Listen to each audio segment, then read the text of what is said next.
तो hello guys, कैसे हैं आप लोग। और आपका स्वागत मेरे नए यूट्यूब चैनल पर जिसका नाम है कॉर्पोरेट ट्रेडर्स। और जैसे कि आप लोग समझ ही गए होंगे, कॉर्पोरेट ट्रेडर्स है तो इसका मतलब कॉर्पोरेट में जॉब भी करता हूँ, ट्रेडिंग भी करता हूँ।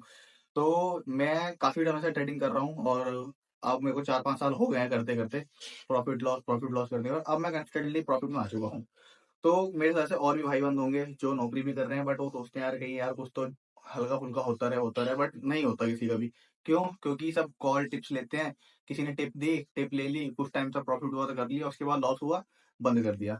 मैं भी था उसमें, मैंने भी टिप बहुत सारी ली है पहले एक समय पे। फिर जब मुझे रियलाइज हुआ कि भाई अपना ही ज्ञान सबसे ऊपर है, उससे ऊपर किसी का नहीं है, तो मैंने छोड़ दिया लेना। फिर मैंने खुद ही अपनी सेल्फ स्टडी करी और लेते करते मैं आ गया। और ऐसा नहीं कि मैं ट्रेडिंग कर रहा हूँ तो भाई मैं हर रोज ही ट्रेडिंग करे जा रहा हूँ, प्रॉफिट हो गया तो मुझे मैंने छोड़, तो मैं दोबारा ट्रेडिंग कर रहा ना, कभी नहीं। मैं लिमिटाइज कर रखी है अपनी चीजें। अगर मुझे लगातार 2 दिन लॉस हो गया तो तीसरे मैं एक हफ्ता ट्रेडिंग ही नहीं करने का। तो अब जैसे कि मैंने बता ही दिया है, बाकी चीजें आपको मैं आने वाली वीडियो में बताता रहूंगा कि ट्रेडिंग कैसे करनी है, कैसे स्टार्ट करना है, एक एम्प्लॉय को कैसे स्टार्ट करनी है ट्रेडिंग, मैं सिर्फ ये बताऊंगा। बाकी और भी स्टूडेंट्स हैं जो सोचते रहते हैं ट्रेडिंग करना है, तो सारी चीजें मैं आपको इस चैनल पे बताऊंगा। तो ठीक है, आइए चलिए शुरू करते हैं अपनी स्क्रीन पे जाके बेसिक ऑफ शेयर मार्केट। तो जैसे कि आप देख रहे हैं, हमारे चैनल का नाम है कॉर्पोरेट ट्रेडर। तो जॉब भी करते हैं और ट्रेडिंग भी करते हैं। आज पूरा वीडियो बना रखा है, छोटा सा वीडियो है बेसिक्स ऑफ शेयर मार्केट। आगे आने वाले टाइम पे नई नई वीडियो बनाता रहूंगा। तो चलिए शुरू करते हैं। What is share market? Share market क्या है? शेयर मार्केट ऐसा प्लेटफॉर्म है जहां पर हमने शेयर्स को खरीदते बेचते हैं। दूसरा पॉइंट आता है help company rise capital, help करता है कंपनी उसको कैपिटल राइज करने में। फिर हमारा तीसरा है पॉइंट, इसमें एग्जांपल है जो हमारा, वो है एनएससी और बीएससी, नेशनल स्टॉक एक्सचेंज और बॉम्बे स्टॉक एक्सचेंज। जो मेन रेगुलेटरी बॉडी है वो हमारा है सेबी। सेबी के थ्रू ये सारी चीजें काम करती है, कंडक्ट होती हैं। दूसरा पॉइंट हमारा आता है how does share market work? Share market काम कैसे करता है? कंपनियां जो है वो लिस्ट होती हैं वी आईपीओ, आईपीओ के थ्रू कंपनी हमारी लिस्ट होती है मार्केट के अंदर। इन्वेस्टर और बायर जो होते हैं, हमारे इन्वेस्टर जितने भी होते हैं वो बाय एंड सेल करते हैं थ्रू ब्रोकर्स। आप हम सब जितने भी मार्केट में बैठे हुए हैं वो हर कोई ना कोई किसी न किसी ब्रोकर्स के थ्रू जुड़ा हुआ है। तो ये चीज हमारे काम करती है मार्केट में। फिर हमारा नेक्स्ट टॉपिक आता है टाइप ऑफ स्टॉक मार्केट। भाई टाइप्स कितने हैं मार्केट के? प्राइमरी मार्केट है और एक सेकेंडरी मार्केट है। प्राइमरी मार्केट में हमारा आता है जो न्यूली शेयर लॉन्च हुए हैं, जैसे हमारा आईपीओ होते हैं वो न्यूली लॉन्च होते हैं, एक बार लॉन्च होते हैं, फिर वो आपका बाद में एग्जिस्टिंग शेयर बन जाते रहते हैं। फिर आता है सेकेंडरी मार्केट। सेकेंडरी मार्केट में ऑलरेडी जैसा मैंने बताया, जो आपको न्यूली शेयर लॉन्च हुए फिर बाद में वो रेगुलर बेस पे आ जाते हैं मार्केट में, तो हम उनमें ट्रेडिंग कर लेते हैं। तो वो हो गया हमारा सेकेंडरी मार्केट। फिर आता है टाइप्स ऑफ स्टॉक। भाई इक्विटी शेयर है, प्रेफरेंस शेयर है, ब्लू चिप स्टॉक है और पेनी स्टॉक है। तो पहला पॉइंट लेते हैं हम इक्विटी शेयर। इक्विटी शेयर क्या होता है? ओनरशिप इन कंपनी। भाई कंपनी का मालिकाना हक होता है, भाई मतलब राइट्स होते हैं आपको वोटिंग के कि क्या करना है क्या नहीं करना है। जैसे हमारा रिलायंस इंडस्ट्री है बेस्ट एग्जांपल मुझे लगता है, क्योंकि मेजर अथॉरिटी उन्हीं के पास रहती है सारी कंपनी की। वैसे तो हर कंपनी में ही होता है, मेजर अथॉरिटी ओनर्स के पास ही रहती है। तो वो इक्विटी शेयर्स हो गए, इसमें लॉस भी रहता है प्रॉफिट भी रहता है, हर चीज डिवाइड रहती है। फिर आता है प्रेफरेंस शेयर, जिसमें होता है हमारा डिविडेंड फिक्स होता है। भाई जैसे मेरे पास वेदांता का शेयर है, मैंने ले रखे हैं तो मुझे प्रॉफिट हो रहा है, कंपनी को प्रॉफिट हो रहा है तो मुझे वो डिविडेंड देती है, और वेदांता बहुत अच्छा डिविडेंड देती है, बाई चांस मैंने ले लिया था। फिर आता है blue chip stock. Blue chip stock कौन से हैं हमारे? जैसे Reliance industries, HDFC bank, ICICI bank, HUL, जितने भी मतलब जो स्टॉक है हमें ये पता है कि यार ये आज गिर रहे हैं भले ही, बट ये कंपनी अच्छी है, तो वो हमारे ब्लू चिप फंड्स हो गए, चिप स्टॉक हो गए। फिर आ गया पेनी स्टॉक। पेनी स्टॉक भाई बहुत ज्यादा रिस्की होते हैं। जैसे आपका एग्जांपल ले लो, यस बैंक हो गया आपका, ठीक है।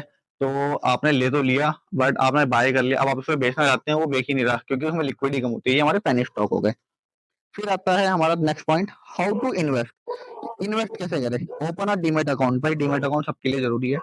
Choose a reliable broker. Reliable broker को लेके भाई सबका अपना अपना सोच है, बट मैं आपको जो बताऊं, मेन जो मेरा परफेक्ट है, मैंने बहुत सारे ब्रोकर्स में ट्राई किया, बट आपको जो ब्रोकर अच्छा लगे, तो ग्लिच सब में आते हैं, बट जिस ब्रोकर की आपको यूआई अच्छी लगे, जिस ब्रोकर का आपको सेल एंड बाइंग का प्रोसेस अच्छा लगे, जिनके आपके चार्ट अच्छे लगे देखने में, चार्ट सबका एक ही होता है, मतलब एक होता है ना, आपको देखते वक्त आपको अच्छा लगता है यार, इसका मजा आ रहा है देखने में, सिंपल ही है, बहुत सिंपल ही चीज है। Research and select stock. Research करो, सेलेक्ट करो स्टॉक्स को, कैसे करना है वो भी चीज आपको बताऊंगा, कैसे स्टॉक को आपको सेलेक्ट करना है, कैसे नहीं करना है और कब करना है। तो ये भी आई जॉब करते हुए आपको मैं भी बताऊंगा पूरा का पूरा। फिर आता है हमारा next, start with small investment. भाई सब जॉब कर रहे हैं आप भाई लोग, तो भाई इन्वेस्टमेंट जो है वो छोटे से स्टार्ट करना, छोटे अमाउंट से स्टार्ट करना। किसी के पास इतना पैसा नहीं है कि जो आप सारा का सारा पैसा वहीं मार्केट में डाल दोगे, तो छोटा ही अमाउंट लेके चलना पहले। फिर आता है मॉनिटर एंड एडजस्ट। भाई रोज मॉनिटर करना है मार्केट को, पर्टिकुलर टाइम निकालना है। फिर आता है हमारा next topic, factor affecting stock price. भाई फैक्टर क्या है, वो जो इफेक्ट करती है स्टॉक प्राइस को। कंपनी की परफॉर्मेंस कैसी है, भाई कंपनी ने कैसा परफॉर्मेंस किया है, लास्ट क्वार्टर में कैसा परफॉर्मेंस किया है, ईयरली कैसा परफॉर्मेंस किया है, कंपनी डेप्थ कितना, कंपनी के डेप्थ कितना है। तो ये सारी चीजें मैटर करती है जो कंपनी की परफॉर्मेंस को डिपेंड करती है। फिर आती है इकोनॉमिक कंडीशन, जो हमारे देश की आर्थिक कंडीशन है।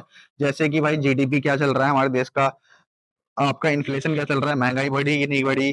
तो ये सारी चीजें हैं हमारी जो इफेक्ट करती है इकोनॉमिक कंडीशन, जो हमारे इकोनॉमिकली चीज चल रही है। भाई टैरिफ बढ़ गया, ये सारी इकोनॉमिक में आ गई, ये चीज हमारे देश को इफेक्ट करेंगे। फिर आता है गवर्नमेंट पॉलिसी। भाई गवर्नमेंट ने जैसे पॉलिसी निकाल दी, भाई आपका गवर्नमेंट ने अभी आपका सेबी चीफ ने निकाल दिया था कि भाई आपका लॉन्ग टर्म पे, शॉर्ट टर्म पे इतना इतना टैक्स लगेगा, चार्जेस लगेगा। तो ये हमारी गवर्नमेंट की पॉलिसीज हो गई। गवर्नमेंट ने किसी पर्टिकुलर सेक्टर को दे दिया, बढ़ावा दे दिया, तो उस चीज से इफेक्ट करता है मार्केट। तो गवर्नमेंट की जितनी भी पॉलिसी होती है भाई मार्केट में, सारी की सारी मैटर करती हैं, जितनी भी चीजें हैं। ये पूरा का पूरा टॉपिक है बढ़िया सा, मैं पूरा वीडियो समझाऊंगा आपको। फिर आता है मार्केट का ट्रेंड। मार्केट का ट्रेंड कैसा है, जैसे आपका होता है ना कि एक पर्टिकुलर अभी टाइम, जैसे आपका बीच में भी आया था जॉब सेक्टर को लेके, ले लो एग्जाम्पल कि आईटी सेक्टर की जॉब बहुत बूम कर गई थी, अब वो डाउन आ गई। तो ऐसे ही हर एक ट्रेंड होता है मार्केट का टाइम का, जो ट्रेंड वाइज चलता रहता है। हर चीज का टाइम आता है, वो फिर अपने ट्रेंड के साथ चलता है। फिर आता है हमारा फॉरेन इन्वेस्टमेंट, एफ आई आई का जो इन्वॉल्वमेंट हमारे मार्केट में कितना है, अच्छा है गलत या फिर कम, अच्छा है या बुरा है, उन्होंने पैसा ज्यादा इन्वेस्ट किया है कम इन्वेस्ट किया। जैसे अभी कुछ टाइम पहले भी देख लो, जब से मार्केट गिर रहा है 26,000 से आगे, तो एफ आई एस का इन्वॉल्वमेंट बहुत कम हो चुका है इंडिया मार्केट, तो मार्केट गिर रहा है। डी आई एस का हमारा इन्वेस्टमेंट ठीक है, हर दिन परचेज ही कर रहे हैं। फिर आता है risk in stock market, risk बहुत ज्यादा है। तो पहला पॉइंट अब आता है मार्केट रिस्क। मार्केट के रिस्क क्या है, मार्केट में हमारे जोखिम क्या है, जैसे हमारा मार्केट चल रहा है उसके रिस्क है हमारे, कि आपका कोई भी न्यूज आ गई, ये हमारे सारे के सारे मार्केट को लेकर रिस्क आते हैं। मार्केट में जितनी भी न्यूज हो गई, ये हमारे सारे मार्केट के रिस्क हैं। फिर आता है हमारा लिक्विडिटी रिस्क। लिक्विडिटी रिस्क हो गया आपका, भाई आपने पहले स्टॉक ले रखे हैं, आपने शेयर खरीद तो लिए, बट आपको बायर्स नहीं मिल रहे सेल करने के लिए, आपको लॉस हो रहा है, कुछ भी हो रहा है, प्रॉफिट हो रहा है, कुछ भी, बट आपको बायर्स ही नहीं मिल रहे। तो वो हो जाता है लिक्विडिटी वाले शेयर्स, जिनमें रिस्क बहुत ज्यादा है। इन्फ्लेशन, महंगाई बढ़ रही है, तो भाई हमारा मार्केट गिरेगा गिरेगा। ठीक है, फिर आता है पॉलिटिकली और ग्लोबल। पॉलिटिकली भाई गवर्नमेंट ने टैक्सेस बढ़ा दिए। ग्लोबल आपका टैरिफ लग गया, जैसे ट्रम्प जी ने हमारा कर रखा है देश का, सारे देशों में खुद का मार्केट तो गिरा ही गिरा, हमारा ही मिट गया। Fraud and manipulation. Fraud and manipulation, भाई कंपनी में कोई फ्रॉड तो नहीं हो रहा है, मैनिपुलेट तो नहीं कर रहे हैं कंपनी में कुछ, जो झूठ बोल के हमारे को दिखा रहे हो कि नहीं ऐसा हो रहा है बट हुआ कुछ अच्छा है, गलत है, तो ये सारी मैनिपुलेशन होती है। हाउ टू मिनिमाइज रिस्क, भाई सबसे मेन चीज, आप जॉब करते हो, अपना रिस्क आपको मैनेज करना है, क्योंकि भाई आपको घर भी चलाना है। तो आता है भाई सबसे पहले डाइवर्सिफाई इन्वेस्टमेंट। इन्वेस्टमेंट को डाइवर्सिफाई करो। भाई एक ही सेक्टर में पूरा पैसा नहीं डालना। सपोज आपको 1 लाख रुपए, तो आपको पूरा का पूरा 1 लाख नहीं डालना है। हर महीने आपने, सपोज आपकी सैलरी 1 लाख आ रही है, तो आपने कुछ पैसा आपने अपना खर्चा निकाल लिया और कुछ आपने इन्वेस्ट कर दिया। इन्वेस्टमेंट कैसे करनी है, अपनी सबसे पहले तो बेस्ट अपना एसआईपी डाल दो। फिर आता है आपका, आपने शेयर्स खरीद लिए, भाई फार्मा शेयर्स हो गए, और आपका आईटी शेयर्स, आईटी के हो गए, और आपका आप रिन्यूएबल एनर्जी हो गई, गवर्नमेंट के शेयर्स हो गए। आपको डाइवर्सिफाई करना है पूरा का पूरा। पैनी स्टॉक मत खरीदना। पैनी स्टॉक अगर आपको खरीदना, आपको लगता है कोई रिलायबल है, तो जो आज मार्केट में आगे चला जाएगा कि भाई नहीं यार ये बढ़ सकता है शेयर, तो आप पैनी स्टॉक लेके रख दो। छोटे वक्त का पैसा कम डालना, ऐसा नहीं हर महीने डालते हो। इन्वेस्टमेंट फॉर लॉन्ग टर्म, भाई इन्वेस्टमेंट करो लॉन्ग टर्म के लिए। जितना आप लॉन्ग टर्म के लिए इन्वेस्टमेंट करोगे, उतना बढ़िया रहेगा। मैं आपको बताऊंगा कि इन्वेस्टमेंट लॉन्ग टर्म पे करने के फायदे क्या क्या हैं। फिर आता है एसआईपी, मैंने आपको बता दिया पहले कि एसआईपी रेगुलर बेस में इन्वेस्ट करते रहो, सबसे बेस्ट है, कोई दिक्कत नहीं, परेशान होने का डर भी नहीं लगना। और सबसे बड़ी चीज, अपडेट, स्टे अपडेट, मार्केट में अपडेट रहना सीखो। अपडेट कैसे रहा जाएगा भाई, सबसे बढ़िया आपका मनी कंट्रोल। आप कुछ मत करो, मनी कंट्रोल पे आप नोटिफिकेशन ऑन रखो, जैसे कोई नोटिफिकेशन आया तुरंत पढ़ लो। जैसे भी आपका ट्रम्प जी का चल रहा है, तो सारे नोटिफिकेशन तुरंत हैंड टू हैंड उसमें आ जाते हैं। फिर आता है हमारा भाई conclusion and final tip. Final tip आपको मैं ये देना चाहता हूँ, रिसर्च बिफोर इन्वेस्टमेंट। ये आपको मैं बताऊंगा पूरा वीडियो कैसे बनेगा भाई, कि आपको कौन सा शेयर खरीदना है, कब खरीदना है, और कौन सी ट्रेडिंग हम लोगों के लिए, कॉर्पोरेट जॉब करने वालों के लिए बेस्ट रहेगी। तो अवॉइड रूमर्स, रूमर्स को अवॉइड करना है भाई, कुछ भी करना अपना ही ज्ञान, अपनी ही पढ़ाई करके खुद इन्वेस्टमेंट करना। क्योंकि मैंने देखी है चीज, लोग क्या नाम है, दूसरों के टिप एंड कॉल के चक्कर में आते हैं और डूबते हैं, पैसे डुबाते हैं अपने। तो कीप लर्निंग, पहले ही बताया है, जितना लर्न करोगे उतना अच्छा रहेगा। ठीक है, thank you so much video को ध्यान से देखने के लिए। मैं आशा करता हूँ आपको वीडियो पसंद आएगा, और फिर नए, जल्दी मिलते हैं नए वीडियो के साथ। धन्यवाद।